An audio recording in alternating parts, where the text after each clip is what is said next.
Bom dia, alunos, tudo bom? Hoje vamos dar uma paradinha nos conceitos que estamos vendo de gases desde o início do mês. Vamos parar, vamos fazer uns exercícios bem característicos de concursos, de vestibulares, bem interessantes. Vamos lá? Vamos começar vendo gráficos.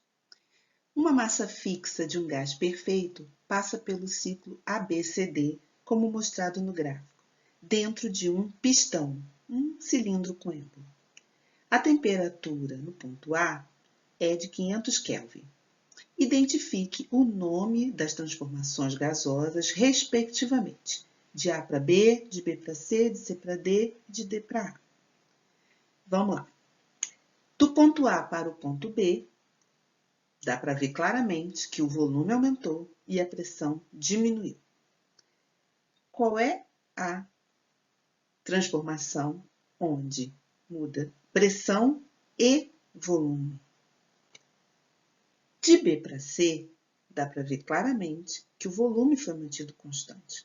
Qual é o nome da transformação em que o volume é mantido constante?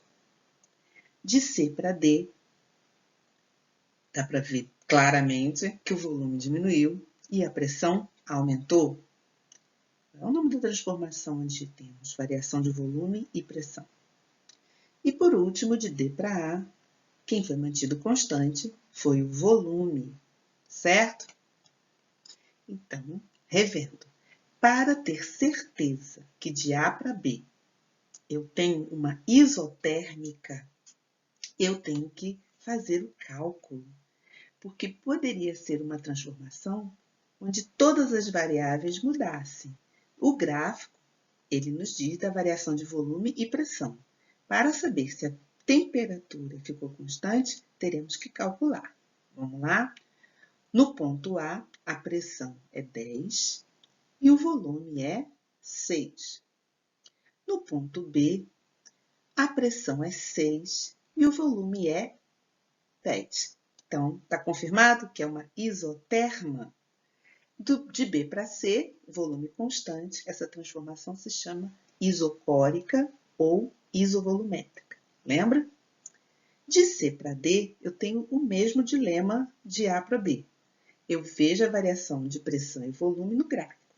Para ter certeza de que se trata de uma isoterma, eu vou ter que fazer o cálculo, certo?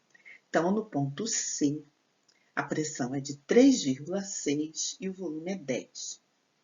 No ponto D, pressão é 6 e volume é 6. Logo, deu uma igualdade, então, sim, a temperatura foi mantida constante, é uma isotérmica. E por último, de D para A, volume constante, nós já sabemos que se trata de uma isocórica ou isovolumétrica. Outra questão de gráfico.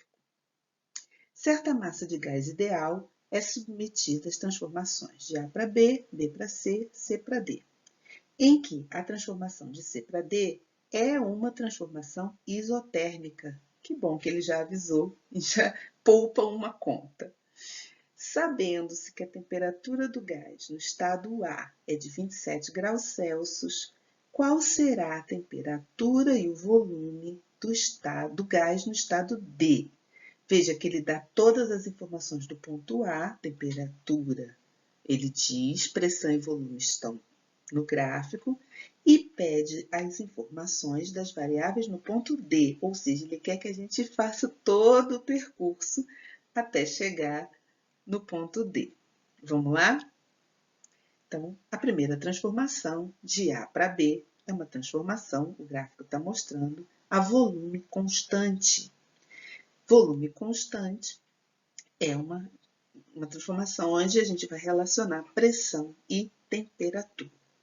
Do ponto A, nós sabemos pressão e temperatura, porque ele diz lá que a temperatura é de 27 graus Celsius. No ponto B, eu sei a pressão, mas eu não sei a temperatura. Então, vamos calcular. Temperatura em B, então, é pressão em B, 4 atm, vezes a temperatura em A, 300 Kelvin, não esquece que eu tenho que trabalhar em Kelvin, dividido pela pressão em A, 2 atm deu 600 Kelvin, correto? A segunda transformação é uma transformação a pressão constante. Veja no gráfico, a pressão está mantida constante em 4 atms. Essa transformação de B para C, então, é uma relação entre volume e temperatura. O volume eu já tenho, 6 litros. O que eu não tenho é a temperatura de C. Todo o resto eu sei, correto? Então, vamos calcular a temperatura de C. Volume em C, 6 litros. Temperatura de B, nós acabamos de calcular, 600 Kelvin. E qual o volume em B? 3 litros. Fazendo a conta, descobrimos que a temperatura em C é de 1.200 Kelvin. Como o exercício acabou de me dizer que a transformação de C para D é isotérmica, não muda a temperatura, então a temperatura no ponto D também será 1.200 Kelvin. Então, a primeira pergunta da questão já está respondida. A última transformação do ponto C para o ponto D, uma isotérmica, quem varia? Pressão e volume, certo? Dessas variáveis todas, a única que nos falta de conhecer é o volume no ponto D. Então, vamos relacionar com o ponto C. Para calcular o volume de D, eu vou usar a relação matemática das isotérmicas. Pressão em C, 4 atm. Volume em C, 6 litros. Pressão em D, 2,4 litros atm, conforme diz o gráfico. Então, o volume do ponto D, que é a segunda pergunta da questão, 10 litros. Um exercício bem simples, bem tranquilo, que fez a gente usar todas as transformações, fazer os cálculos. Bem interessante essa questão. Mais um exercício de gráfico. Certa quantidade de gás ideal foi submetida às transformações de 1 para 2, 2 para 3, 3 para 1, indicadas no diagrama de pressão versus volume. Julgue os itens a seguir. Primeiro item. Na transformação do ponto 1 para o ponto 2, a temperatura diminui. Veja, no gráfico está escrito que a transformação do ponto 1 para o ponto 2 é uma isoterma. Isoterma, mesma temperatura. Logo, o item 1 é falso. Item 2. Na transformação do ponto 2 para o ponto 3, o gás sofre contração de volume. É isso mesmo? Sim. Do ponto 2 para o ponto 3, o volume diminuiu de V2 para V1. Quem ficou constante foi a pressão. Se a pressão permanece constante e o volume diminui, a temperatura também variou. Nós sabemos que nas transformações a pressão constante, a relação entre volume e temperatura é diretamente proporcional. Se o volume diminuiu, a temperatura diminuiu, correto? Então, sim, verdade para o item 2. Item 3. Na transformação do ponto 3 para o ponto 1, a temperatura permanece constante. Veja, o gráfico deixa claro ali que a transformação de 3 para 1 mantém o volume constante. A pressão aumentou. Se a pressão aumentou e o volume está constante, o que aconteceu com a temperatura? Ficou constante? Claro que não. A temperatura e a pressão são diretamente proporcionais. Então, se a pressão aumentou, é porque o volume aumentou. Então, falsa. Item 4. Nos pontos 1, 2 e 3, as temperaturas são iguais. Vejamos. Ponto 1 e ponto 2, sim, porque se trata de uma isoterma. Mas no ponto 3, nós já discutimos isso. Se o volume diminuiu e a pressão ficou constante, o que aconteceu com a temperatura? Diminuiu. Então, falsa. Item 5. Na transformação do ponto 3 para o ponto 1, a pressão aumenta. Certo, verdade. e o volume permanece constante. V1 constante. Perfeito. Então, item 5, verdadeiro. Item 6. Na transformação do ponto 1 para o ponto 2, o gás sofre expansão. Veja, as palavras contração e expansão se referem exatamente à variável volume. Expansão, aumento de volume. Verdadeira. Sim. Próximo exercício. Os cilindros da figura, contendo diferentes gases, estão sob as mesmas condições de pressão, temperatura e volume. Se o segundo cilindro contém 440 gramas de gás carbônico, calcule a quantidade de metano e ozônio em gramas. Nesse exercício não há variação nenhuma. Nós não vamos usar as leis dos gases, porque não há variação. Nós vamos usar a equação de estado. Quando não há transformação, nós temos relações matemáticas entre as variáveis chamadas de relação de estado, conhecida como equação de Clapeyron. Mas esse exercício me diz que todos os cilindros estão sob as mesmas condições de pressão, temperatura e volume. Então, eu sei que pressão, volume, temperatura, constante universal dos gases são todas constantes. Se todas são constantes, o número de mols também é constante. São todos constantes. Essa relação é conhecida como hipótese de Avogadro. O que Avogadro disse? Diferentes gases, nas mesmas condições de temperatura, pressão e volume, terão a mesma quantidade de matéria, o mesmo número de mols. E é isso que está acontecendo nesse exercício. Todos os cilindros contêm a mesma quantidade de matéria, o mesmo número de mols. Mas ele não quer número de mols, ele quer a massa de metano e a massa de ozônio. Veja, o número de mols é igual para todo mundo, mas as massas variam porque mudam as massas molares. Temos gases com massas molares maiores, temos gases com massas molares menores, então a massa também vai modificar. E, baseado nesse conceito de Avogadro, eu montei a equação para cada gás. O mesmo número de mols, mas vai variar as massas. Para o gás carbônico, eu tenho a massa, 440 gramas. E tenho a massa molar, porque eu sei calcular a massa molar de qualquer substância, certo? Então, vamos lá. Para o gás carbônico, a massa é 440, a massa molar, 44. Quantos mols tem ali? Não são 10 mols? Então, tem 10 mols em todos os cilindros, porque eles estão sob a mesma pressão, mesma temperatura e mesmo volume. Hipótese de Avogadro, certo? Sabendo, então, que tem 10 mols, se a massa molar do metano é 16 gramas por mol, em 10 mols eu terei 160 gramas. Para o ozônio, a massa molar, 3 átomos de oxigênio, é 48 gramas por mol. Se tem 10 mols de ozônio, 480 gramas de ozônio dentro do cilindro. Tranquilo?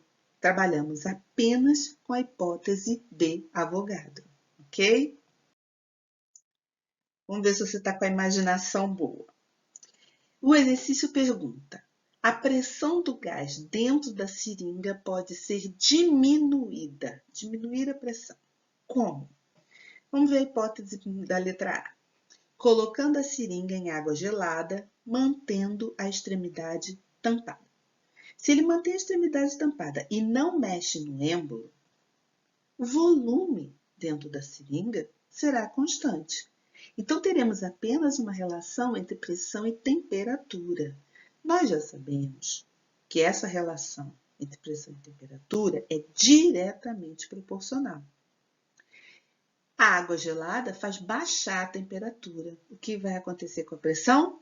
Vai diminuir também. Então, esse é um bom método para conseguir diminuir a pressão de dentro da do gás, do ar que está dentro da seringa. Na letra B, ele dá a opção de apertar o êmbolo, mantendo a extremidade tampada. Se ele mantém a extremidade tampada e aperta o êmbolo, o que vai acontecer com o volume? Vai diminuir. O que está sendo mantido constante nessa segunda hipótese? A temperatura. Eu vou mudar o volume, vai mudar a pressão. E nas isotermas, a relação entre pressão e volume é inversamente proporcional. Quando o volume diminui, o que vai acontecer com a pressão? Vai aumentar. Então, essa não é uma boa opção para o que ele está pedindo na questão. Na letra C, a opção é de abrir a extremidade da seringa e sugar mais ar para dentro da seringa. Veja, quando ele abre a tampa da seringa, ele iguala as pressões interna e externa. Vou repetir, ele iguala as pressões. Então, quem está sendo mantido constante? A pressão. Logo, ela não vai diminuir, porque vai ficar igual interna e externa, certo? Letra D dá a opção de colocar a seringa em água quente, mantendo a extremidade tampada. De novo, se ele mantém a extremidade tampada e não mexe no êmbolo, o que está constante é o volume. E aí teremos uma relação entre pressão e temperatura. Dentro da água quente, a temperatura aumenta, está mais quente. O que vai acontecer com a pressão? Vai aumentar também. Então, também não serve para o propósito da questão. E na letra E? Ele fala de novo em abrir a extremidade e expulsar o ar para fora da seringa. Se ele abrir, não mexe, a pressão fica constante, porque iguala a pressão interna com a pressão externa.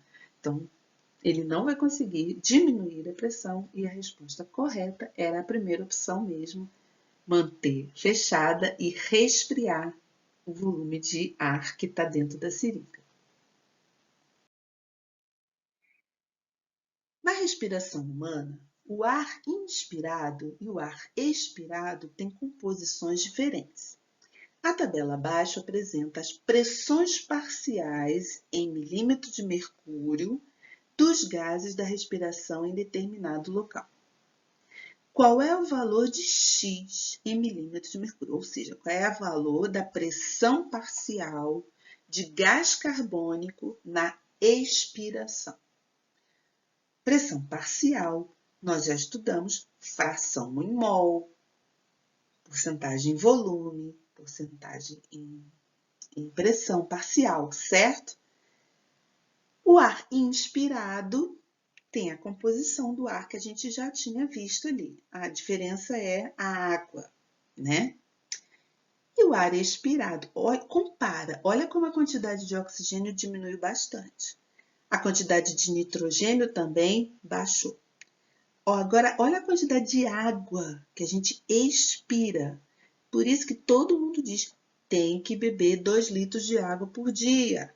Não importa se você não fez exercício, se você não correu, se você não falou, só o fato de respirar já faz o organismo eliminar bastante vapor, água na forma de vapor.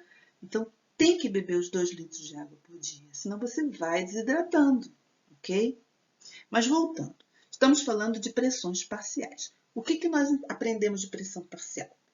A soma das pressões parciais de todos os gases vai dar a pressão total. E a pressão total que nós estamos falando é a pressão do ar que a gente respira. Então, é a pressão atmosférica, certo? Então, a soma das pressões parciais vai dar a pressão total do ar inspirado, que é o ar comum, 760 milímetros de mercúrio ou 1 atm. Do mesmo jeito, quando a gente expira, a pressão total é a pressão atmosférica, 1 atm ou 760 milímetros de mercúrio. Então, para saber qual é a fração apenas do gás carbônico, a gente faz por diferença. Se o total é 760 e eu tenho já as frações dos outros gases, a fração que sobrar é a fração do gás carbônico. Fiz a conta, deu 31,7 milímetros de mercúrio como pressão parcial para o gás carbônico expirado. Olha como aumentou o ar que a gente inspira, tem só 0,2 milímetros de mercúrio de gás carbônico. A pressão parcial do gás carbônico é baixinha. Quando a gente expira, passa para 31,7 milímetros de mercúrio. Aumentou muito, certo? Algumas misturas gasosas podem ser importantes em ambientes hospitalares, assim como na prática de esportes, como mergulho autônomo a grandes profundidades. Uma dessas misturas, denominada trimix, contém 16% de oxigênio, 24% de hélio e 60% de nitrogênio, porcentagem em volume. Estamos de novo falando de frações em mol, certo? Só que agora, em vez de pressão parcial, volume parcial. Suponha um cilindro de trimix mantido à temperatura ambiente e a uma pressão de 9.000 kPa. Dado constante universal dos gases, R igual a 8,3 kPa litro por mol Kelvin. Só porque mudou a medida da unidade de pressão, mudou R. Nós estamos acostumados com R igual a 0,082 porque usamos a pressão em atmosfera. Mudou, muda R. Tá certo? Fica de olho nisso, preste atenção para não errar. Então, vamos lá. Letra A. Escreva as fórmulas dos gases da mistura. Sinceramente, esse exercício aí é só para você não tirar zero na prova, né? Porque é muito fácil. Letra B. Qual é a pressão parcial do hélio no cilindro? A pressão parcial é a fração que corresponde ao hélio dentro do todo. O todo tem uma pressão de 9.000 kPa. Então, qual é a pressão que corresponde apenas ao hélio? 24% disso. A pressão parcial do hélio é a fração que corresponde ao hélio na pressão total. Então, 24% de 9.000 kPa. Eu botei 0,24 porque é igual a 24%. Deu 2.160 kPa. Tranquilo? E por último, qual é a massa molar média da mistura? Massa molar média nós vimos na nota de aula. Como o nome está dizendo, é a média das massas molares. É como se a gente trata o gás todo com um único valor de massa molar que o representa. Como fazer isso? Média ponderada. Você sabe fazer média ponderada, não sabe? Pega a massa e multiplica pelo peso que essa massa tem dentro do todo. Para essa mistura do trimix, 16% é o oxigênio. Então, massa molar do oxigênio vezes esse peso, essa proporção dentro da mistura. Hélio, massa molar, 2 gramas por mol, vezes a proporção de hélio na mistura, 24%. E por último, o nitrogênio, massa molar 28. E qual é a proporção do nitrogênio? 60%. Isso tudo divididos pelo total de 100%, deu 22,4 gramas por mol. Massa molar média ou massa molar aparente, ok? Considere 4 bexigas, balões de bola de aniversário, cheias dos gases hidrogênio, oxigênio, amônia e metano. Soltando-se essas bexigas, quais delas irão subir? Veja que ele não fala de pressão, de temperatura, de volume, não fala nada. E nós sabemos que os balões que sobem ou que não sobem estão relacionados com densidade. Gases menos densos sobem, gases mais densos ficam. Mais densos e menos densos em relação ao ar. Então, mais do que estarmos falando de densidade, estamos falando de densidade relativa. Lembra de densidade relativa? Quando você compara gases. Aqui estamos comparando os gases dos balões com o próprio ar. Se o gás for mais denso do que o ar, ele não vai subir. Se o gás for menos denso do que o ar, ele vai subir, certo? Além disso, sabemos que densidade é proporcional, diretamente proporcional às massas molares. Então, eu nem preciso calcular a densidade. Lembra aquela fórmula de densidade, PM sobre RT? Não precisa.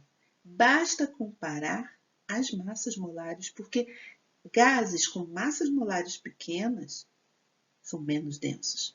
Gases com massas molares maiores são mais densos. Então, nós vamos apenas trabalhar com comparação entre o gás e o ar.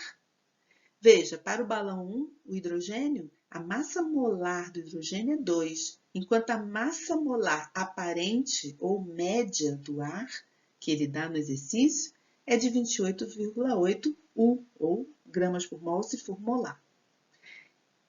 O gás hidrogênio tem uma massa molar muito menor do que a massa molar aparente do ar. Ele é muito menos denso, correto? O balão 2 está cheio de oxigênio. A massa molar do oxigênio é 32 gramas. A massa aparente ou massa molar média do ar, 28,8. 28,8. E eu botei 28,2. Não importa. O oxigênio tem massa molar maior do que a massa molar aparente ou média do ar. Ele é mais denso do que o ar. Já o balão 3 está cheio de amônia. Fazendo a soma lá das massas atômicas, a gente vê que a massa molar da amônia, 17 gramas por mol. Comparando com a massa molar média do ar, ele é mais leve, então ele é menos denso. E no balão 4, metano, também com uma massa molar 16 gramas por mol, bem menor que a massa molar média do ar. Então, quais são os gases que vão subir? Só o oxigênio é que não tem densidade menor que a do ar, então o balão não sobe. Numa sala fechada, são abertos ao mesmo tempo 3 frascos, respectivamente com amônia, de odor característico forte, irritante, sabe, cheiro de fim de feira, aquele cheiro de peixe podre. Dióxido de enxofre, também um odor sufocante, e sulfeto de hidrogênio, que tem cheiro de ovo podre. Uma pessoa na sala, a igual distância dos 3 frascos, sente os cheiros na seguinte ordem. Estão perguntando qual é o cheiro que chega primeiro na pessoa e qual é o cheiro que chega por último. Estamos falando de tempo, estamos falando de velocidade com que os gases se espalham. O nome dessa propriedade é velocidade de difusão. Difusão é a propriedade do gás se espalhar, certo? Lei de Graham. Graham viu, experimentalmente, que a velocidade do gás de difusão tem a ver com a massa molar do gás, só que de uma maneira inversamente proporcional. Gases com massas molares pequenas são os mais velozes. Gases com massas molares maiores são os mais lentos. Então, basta olhar, ele já deu as massas molares. Nós sabemos que o gás com a maior velocidade de difusão, aquele que vai chegar primeiro na pessoa, é o que tem a menor massa, que é a amônia. Por outro lado, o gás mais lento, de menor velocidade, é o dióxido de enxofre. Por quê? Porque ele tem a maior massa molar. Lembrou o que é difusão e velocidade de difusão? Então, chega primeiro a amônia, depois chega o sulfeto de hidrogênio e, por último, o dióxido de enxofre. A velocidade de efusão do gás hélio é igual a 6,75 km por minuto, em determinadas condições de pressão e temperatura. Nas mesmas condições, qual será a velocidade de efusão do gás oxigênio em km por hora?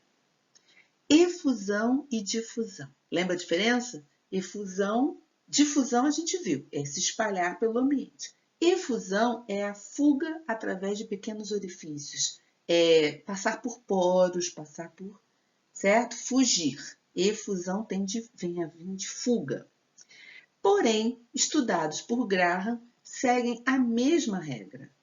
A velocidade de difusão ou de efusão é uma relação entre gases inversamente proporcional às suas massas molares. Ali, ele dá o valor da velocidade de efusão do hélio e pede a velocidade de efusão do gás oxigênio. Então, eu vou fazer a conta.